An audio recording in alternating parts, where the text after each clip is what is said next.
नमस्कार।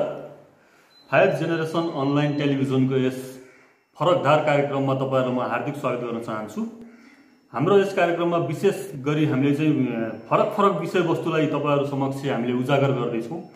आज यस कार्यक्रम यस फरकधारमा हाम्रो विशेष अतिथि हुनुहुन्छ जनता समाजवादी पार्टीका केन्द्रीय सदस्य किरण थापाज्यू।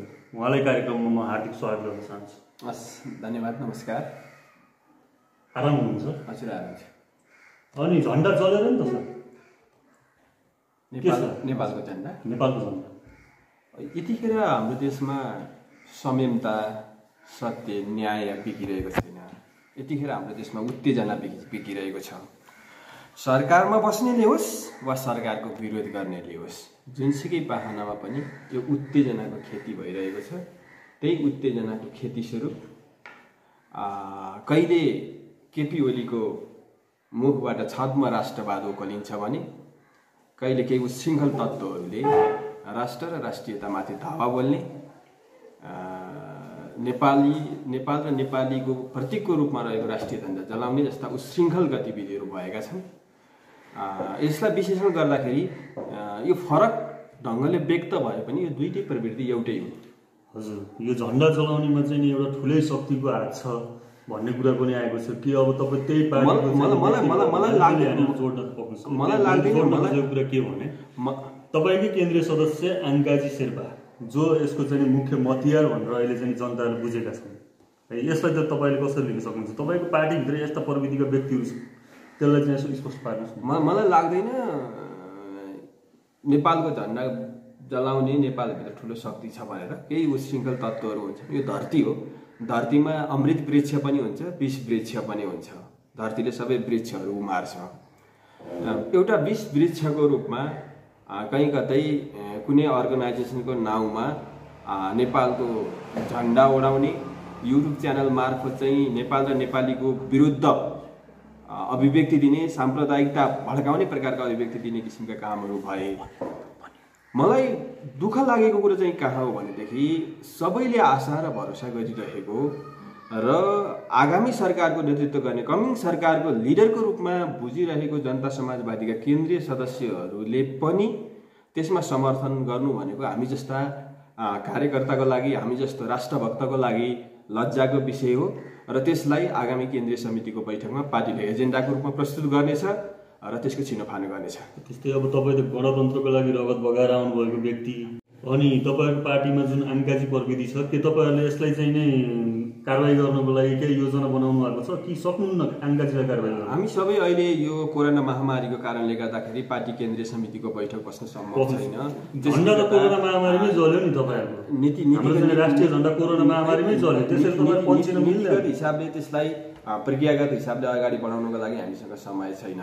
यही महामारीको मौकामा पारेर राष्ट्रिय झण्डा जलाउने किसिमको काम भएको छ र हाम्रो पार्टीको केन्द्रीय सदस्यले पनि त्यसलाई उक्साउने, समर्थन गर्ने र कतिपय ठाउँमा चाहिँ संलग्नताको पनि आशंकासम्म पैदा हुने किसिमको स्थिति पैदा भएको छ।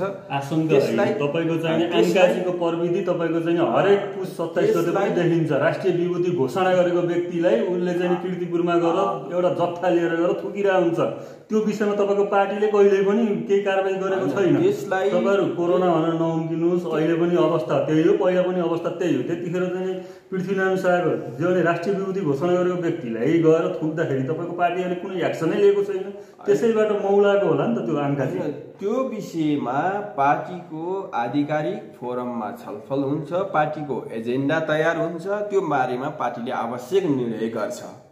र यो कुरा म तपाईँ मार्फत प्रश्न पार्न चाहन्छु कि अब जनता समाजवादी पार्टी भनेको कुनै गैर जिम्मेवार कुरा गरेर हिँड्नको लागि यो पार्टीलाई छुट छैन।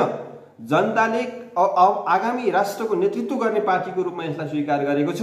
त्यसका जिम्मेवार नेताहरूले गैर जिम्मेवार अभिव्यक्ति दिन चाहिँ छुट छैन। र पार्टीभित्र आङ्काजी अथवा अर्को कोही कसैले पनि यो प्रकारका राष्ट्र र राष्ट्रियता विरुद्ध गतिविधि गर्छ भनेदेखि जनता समाजवादी पार्टीमा त्यसको स्पेस रहँदैन। पार्टीले त्यसको एजेन्डा बनाउँछ र त्यसलाई कारबाहीको दायरामा ल्याउँछ। यदि पार्टीले त्यसो गर्न सकेन भनेदेखि हामी पार्टीभित्र या त छैनस् या म छैन भन्ने स्थितिमा पुग्छौँ। पार्टीभित्र सङ्घर्ष छेड्छौँ। यो सङ्घर्ष जनताको बिचमा पनि छेडिन्छ। राष्ट्र र राष्ट्रियताको विरुद्ध बोल्न, उभिन र साम्प्रदायिकता भड्काउन कसैलाई छुट दिएको छैन। यो जनता समाजवादी पार्टी यो अहिलेको प्रक्रियामा यो जुन झन्डा जलाउनेदेखि लिएर चाहिँ साम्प्रदायिकता भड्काउने विषयको विपक्षमा छ। यो नीतिगत हिसाबले नै विपक्षमा छ, राष्ट्रियताको हिसाबले विपक्षमा, त्यसको विपक्षमा खडा हुन्छ। त्यसमा कोही कतै शङ्का राख्नु पर्दैन। किनभनेदेखि त्यो हामी जस्तो गणतन्त्रको लागि, हामी जस्तो अधिकारको लागि, हामी जस्तो कर्तव्यको लागि, हामी जस्तो पहिचान सहितको अधिकारका लागि रगत बगाएका मान्छेहरू जनता समाजवादीमा अझै जिउँदैछौँ। ठिक छ, तपाईँहरूको तब्कालाई मैले स्वीकार गरेँ, तर तपाईँकै मुख्य नेताहरू यो विषयमा अहिलेसम्म नबोल्नुको कारण के छ? बाबुराम भट्टराईले कुनै आधिकारिक तरिकाले पनि दिनुभएको छैन अहिलेसम्म। उपेन्द्र यादव बोल्दै बोल्नु भएको छैन यो विषयमा। त्यस्तै गरी महन्त ठाकुरहरू कोही पनि बोल्नु भएको छैन। यो विषयलाई तपाईँले यसरी ठोक्कुवा गरेर भन्नुभएको छ कि तपाईँ नै केन्द्रीय अध्यक्ष नै तपाईँ हो र तपाईँले नै कारवाही गर्छु भनेर उनीहरू नबोलेको खण्डमा यो विषयलाई चाहिँ कसरी तपाईँहरू प्रस्तुत गर्नुहुन्छ? कसरी कारवाही कि पार्टी फुटाउनुहुन्छ? जनता समाजवादी पार्टी एउटा जिम्मेवार पार्टी हो। यसका अनुशासनका आफ्नै निकायहरू छन् र कोही माथि कारवाही गर्दाखेरि उसले आफ्नो विधिसम्मत हिसाबले प्रक्रिया पुरा गरेर मात्रै कारवाही गर्छ। यो पार्टीले प्रकृति न्यायको सिद्धान्तलाई स्वीकार गर्छ। प्रकृति न्यायको सिद्धान्तलाई स्वीकार गर्छ भनेदेखि जो कोही होस्, अङ्गाजी होस् अथवा जोसुकै होस्, उसलाई आफूलाई सफाई दिने अवसर दिन्छ, आफ्नो दलिल पेश गर्ने किसिमको अवसर दिन्छ र पार्टीलाई चित्तबुद्ध ढङ्गले उसले जवाफ दिन सकेन भनेदेखि पार्टीले विधान अनुसार कारवाही गर्छ। त्यसको त एउटा प्रक्रिया हुन्छ। चोकमा जहाँ भेट्यो त्यहीँ जसले भेट्यो त्यसैले त्यो कारवाही गर्ने भन्ने कुरा हुँदैन। यो विधिसम्मत ढङ्गले, विधानसम्मत ढङ्गले, विधि पद्धतिलाई मान्ने प्रकारको पार्टी हो। त्यस कारणले गर्दाखेरि अब तपाईँले भने जस्तो जहाँ भेट्यो त्यहाँ जसले भेट्यो उसले कारवाही गर्ने भन्ने कुरा हुँदैन। राष्ट्रियताको विषयमा त मिल्दैन नि त। राष्ट्रियताको विषयमा त जहाँ भेट्यो त्यही जस्तो अवस्थामा भेट्यो त्यस्तै अवस्थामा कारवाही गर्न मिल्छ होला नि। कि पार्टी फुट्छ भन्ने डर होइन। जतिसुकै गलत प्रवृत्ति भएको भए पनि विधिसम्मत ढङ्गले त्यसलाई हल गरिनु पर्दछ। विधिसम्मत ढङ्गले हल नगर्ने हो भनेदेखि त्यसमा अराजकता फैलिन सक्छ। कुन मनसायले कुन परिस्थितिमा के कारणले गर्दाखेरि यो प्रकारका राष्ट्र विरोधी, राष्ट्रघाती गतिविधि चाहिँ अभिव्यक्तिहरू आएका छन्, यसका पछाडिका तत्त्वहरू के हुन्, यसका उत्प्रेरक तत्त्वहरू के हुन्, त्यसको विश्लेषण नगरिकन हावाको भरमा चाहिँ अब कारवाही गर्ने भन्ने किसिमको कुरा हुन सक्दैन। पार्टीले विधिसम्मत ढङ्गले कारवाही गर्छ। त्यो बारेमा केन्द्रीय समितिमा छलफल हुन्छ। त्यो बारेमा अनुशासन आयोगले चाहिँ त्यो छानबिनको विषय बनाउँछ। त्यसले सिफारिस गर्छ। अनुशासन समितिले सिफारिसको आधारमा कारवाही गर्छ। जुन कुरा भन्नुभएको छ यो तपाईँको केन्द्रीय कमिटीमा यो कुरा गइसकेको छ मुख्य एजेन्डा भनेर। जस्तो अस्ति जुन राष्ट्रिय झन्डा जल्यो त्यो विषयमा चाहिँ तपाईँहरू छलफल अगाडि बढाइसक्नु भएको छ कि के छ? कि अब बढाउने प्रक्रियामा हुनुहुन्छ? यो प्रक्रियामा छ। जनता समाजवादी पार्टी एउटा लोकतान्त्रिक पार्टी हो। लोकतान्त्रिक पद्धति अनुसार चल्छ। यो कसैको हुकुम प्रमाङ्गीबाट चल्ने पार्टी होइन। तपाईँले भने जसरी जहाँ भेट्यो त्यही कारवाही गर्ने भनेको त एउटा निरङ्कुश र हुकुम प्रमाङ्गीबाट चल्ने पार्टीले हो। एउटा लोकतान्त्रिक पार्टीले विधिसम्मत ढङ्गले, विधानसम्मत ढङ्गले त्यसका पक्ष र विपक्षीहरूको पुष्टि गरेर मात्रै कारवाहीको प्रक्रिया अगाडि बढाउनुपर्छ र जनता समाजवादी पार्टीले त्यही गर्छ। खोज्नुहुन्छ राष्ट्रिय झन्डा जल्दा हैन, राष्ट्रिय मुद्दा अगाडि बढ्दा त्यसलाई के प्रक्रिया खोज्नुहुन्छ तपाईँ त्यो विषयमा? हरेक कुरामा प्रक्रिया हुन्छ। जसले जहाँ भेट्यो त्यही कारवाही गर्ने। कोही अपराधी भर्खरै मान्छे मारेको हत्यारा नजिक छ भने अर्को मान्छेले गएर उसलाई हत्या गर्न पाउँदैन। ऊ अदालतमा खडा हुनुपर्छ। अदालतमा खडा भएर हामी पार्टीको अदालतमा ल्याउँछौँ। हामी पार्टीको अदालतमा ल्याउँछौँ। पार्टीको अदालत भनेको अनुशासन आयोग हो। अनुशासन आयोगमा ल्याउँछौँ। अनुशासन आयोगबाट हल हुन सकेन भनेदेखि त्यो अनुशासन आयोगभन्दा बाहिरको विषय हुनसक्छ। सरकारको अदालतमा पनि त्यो विषय चल्न सक्छ। सबैभन्दा ठुलो अदालत भनेको जनताको अदालत हो। जनताको बिचमा त्यो प्रवृत्तिलाई नाङ्गे झार पारेर हामी अगाडि बढ्छौँ। बाबुराम भट्टराई र उपेन्द्र यादवलाई अहिले शङ्का गरेको अवस्था छ। जस्तो राष्ट्रिय झन्डा जलेको प्रसङ्ग र विगतको उहाँहरूको चाहिँ घटनाक्रमहरूलाई हेर्दाखेरि जस्तो उपेन्द्र यादवको चाहिँ 63 साल चैतमा जुन गौर नरसंहार भएको थियो त्यो विषयलाई जोडेर पनि कतिपय व्यक्तिहरूले भनेका छन् र त्यस पछाडि 72 असोजमा चाहिँ तपाईँको चाहिँ यो संविधान जारी हुँदा डाक्टर बाबुराम भट्टराईले नै जनकपुरको एउटा कार्यक्रममा गएर संविधान एकदम हामीलाई मान्ने छैन, यो हामी जलाउँछौँ भनेर उहाँले राष्ट्रियताको विषयमा पहिले नै विस्फोमन गर्नुभएको छ होइन। त्यही घटनाक्रमसँग जोडेर आएको आन्काजी हो कि आन्काजी जन्मेको हो कि त्यही सँगसँगै भन्ने एउटा जनतालाई पनि एउटा आशंका छ। त्यो विषयलाई अलिक प्रश्न पारिदिनु न, के जनताको चाहिँ नेतृत्वसँगै जनताको असन्तुष्टि हो कि अथवा नेतृत्व सँगसँगै यस्ता चाहिँ नि अराजनीतिक तत्त्वहरू कुतत्त्वहरू जन्मेर राष्ट्रिय झन्डा होइन यिनीहरूलाई चाहिँ नि जलाउनेदेखि लिएर राष्ट्रिय ढाका टोपीलाई चाहिँ लात हान्नेदेखि लिएर होइन यस्तो प्रविधि गरेका छन्, यो किन गरिरहेका छन् त? जनताले बाबुराम भट्टराई, उपेन्द्र यादव, राजेन्द्र महतो, महन्त ठाकुर, अशोक राई जस्ता मान्छेहरूलाई शङ्काको दृष्टिकोणले होइन आशाको दृष्टिकोणले हेरेका छन्। आशाको दृष्टिकोणले हेर्दाखेरि ती नेताहरूको बारेमा राम्रा नराम्रा विभिन्न प्रकारका विश्लेषण टिप्पणी हुनु चाहिँ लोकतन्त्रमा सर्वथा स्वागतको विषय हो। जहाँसम्म गौर हत्याकाण्डको विषय हो, गौर हत्याकाण्ड म त्यतिखेर माओवादी आन्दोलनमै थिएँ। माओवादीहरूको उत्तेजना र युद्ध उन्मादता र मधेसमा हुर्कदै गरेको विद्रोहको बीचको तालमेल नमिल्दाखेरि त्यो दुर्घटना हुन पुगेको हो। चुनावी कार्यक्रम त दुईजनाको जुधेर मात्र त्यसको कारणको भन्न त मिल्दैन। त्यो त आफ्नो अस्तित्वको लागि त जोडेको नि कार्यक्रम। मधेसमा उठ्दै गरेको विद्रोह र माओवादी पार्टीभित्रको युद्ध उन्मादताको ठिक ढङ्गले चाहिँ नेतृत्वले आकलन गर्न नसक्दाखेरि त्यो दुर्घटना हुन पुगेको हो।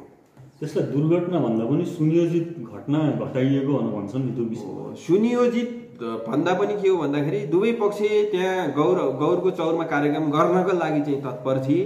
त्यहाँ समझदारी गरिएन, नेतृत्वको बिचमा छलफल गरेन, परिस्थितिको बारेमा नेतृत्वले ठिक ढङ्गले समन्वय गरेर आकलन गर्न सकेन र माओवादी भर्खरै युद्धबाट फर्केर आएको एउटा विजय मानसिकतामा थियो। उसमा एक प्रकारको दम्भ र युद्ध उन्मादता देखिएको थियो।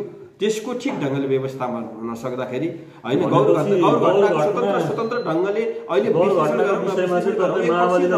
एकपक्षीय नभऊ, उपेन्द्र पक्षीय पनि नभऊ, माओवादी पक्षीय पनि नभऊ, फोरम पक्षीय नभऊ, त्यसको विश्लेषण गर्दाखेरि मधेसी नेता हुनुको हैसियतले त यो सुनियोजित उपेन्द्र यादवलाई नै अहिलेसम्म सबैले त्यो घटनाको जिम्मेवारी लिनुपर्छ भनेका छन्। त्यो एउटा राजनीतिक घटना थियो।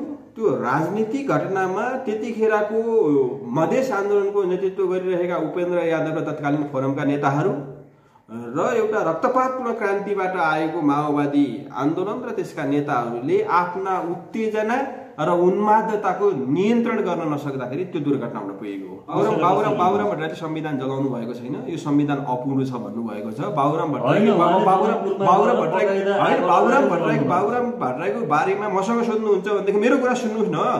बाबुराम भट्टराईले यो विषयमा के भन्नुभएको छ भने यो संविधान पूर्ण छैन, यसले विभिन्न जाति धर्म भाषा संस्कृतिको ठिक ढङ्गले संरक्षण गर्न सकेको छैन, नयाँ ढङ्गले राष्ट्रिय एकता निर्माण गर्न सकेको छैन, कामकाजी होइन नामकाजी प्रकारको संघीयता छ, पहिचान सहितको संघीयता हुनुपर्छ भन्ने किसिमको कुरा गर्नुभएको छ। र उहाँकै भाषामा भन्यो भनेदेखि यो संविधान आधी गिलास भरेको र आधी खाली रहेको छ र अबको अभियान भनेको त्यो खाली रहेको भूभागलाई नै भर्ने किसिमको कुरा। बाबुराम भट्टराईले यो संविधानलाई जलाउनु भएको छैन, जला छैन, यो संविधानलाई आलोचनात्मक समर्थन गरेको हो। त्यस पछाडि चाहिँ उहाँको चाहिँ अभिव्यक्तिहरू पनि बाबुराम भट्टराईले त यही संविधान अन्तर्गतबाट सांसद हुनुभएको छ, यही संविधान अन्तर्गतबाट पार्लियामेन्ट मेम्बरको रूपमा शपथ खानु भएको छ। यही संविधान अन्तर्गतबाट बनेको पार्टीको अहिले तेस्रो पार्टीको नेता हो उहाँ। कमिङ प्राइम मिनिस्टरको रूपमा चाहिँ मान्छेहरूले आकलन गरिरहेका छन्। संविधान ठिक छ, म यो संविधानको समर्थनमा छु भनेर साइन गर्नु भएको हो कि होइन बाबुरामजीले? एउटा चाहिँ त्यो बारेमा डाक्टर बाबुराम भट्टराईले काफी मात्रामा भन्नुभएको छ। त्यतिखेर गणतन्त्र स्थापित गर्ने कुरा, सार्वभौम संविधान सभाबाट संविधान जारी गर्ने कुरा उपलब्धिको रूपमा थियो। संविधानभित्र जे विषयहरू राख्नुपर्ने थियो त्यो राख्न सकिएन। त्यो विषयले त्यसले गर्दाखेरि यसलाई आदि गिलास भरेको र आदि गिलास खाली संविधानको रूपमा व्याख्या गरे हो। तपाईँहरू विषयलाई ट्विस्ट गरेर हुन्छ। अनि यो कुरोलाई चाहिँ उहाँले सदनमा नराखिकन जानु, सदनमा राखेर जानु भएन। उहाँले चाहिँ त्यो संविधान समितिको सभापतिको हिसाबले जवाफ दिनुभएको होइन। उहाँ चाहिँ रोस्टरमा संसदमा संविधान सभामा रोस्टरमा बोलिरहँदाखेरि चाहिँ बाहिर भित्र अगाडिपट्टि नाराबाजी भइरहेको थिएन। त्यो दृश्य त अहिले पनि हेर्न सकिन्छ नि। यो आङ्काजीले विषयमा जाउँ हो, यिनै विषयहरूले गर्दाखेरि तपाईँको चाहिँ जुन नेतृत्वमा यस्तो यस्तो व्यक्तिहरू छन्। आङ्काजी जनता समाजवादीको एउटा पात्र हुन्। उनले एउटा प्रवृत्तिको नेतृत्व गरेका छन्। या त त्यो प्रवृत्ति सच्याइन्छ या त उहाँ यो पार्टीमा रहनुहुन्थ्यो। अन्तिम भन्नुहोस्, त्यो आङ्काजीलाई कारबाही गर्न सक्नुहुन्छ सक्नुहुन्न त्यति? मैले प्रश्न भनेको छु, आङ्काजीले एउटा उग्र जातिवादी साम्प्रदायिक धारणा बोक्नु भएको छ। यो जनता समाजवादी पार्टी र राष्ट्रियताको हितमा छैन। या त यो प्रवृत्ति सचिन्छ या त आङ्काजी यो पार्टीमा रहनुहुन्न। पुरा प्रश्न छ। अन्तिम भन्नुहोस्, त्यो आङ्काजीलाई कारबाही गर्न सक्नुहुन्छ सक्नुहुन्न? या त यो प्रवृत्ति सचिन्छ या त आङ्काजी यो पार्टीमा रहनुहुन्न। पुरा प्रश्न छ।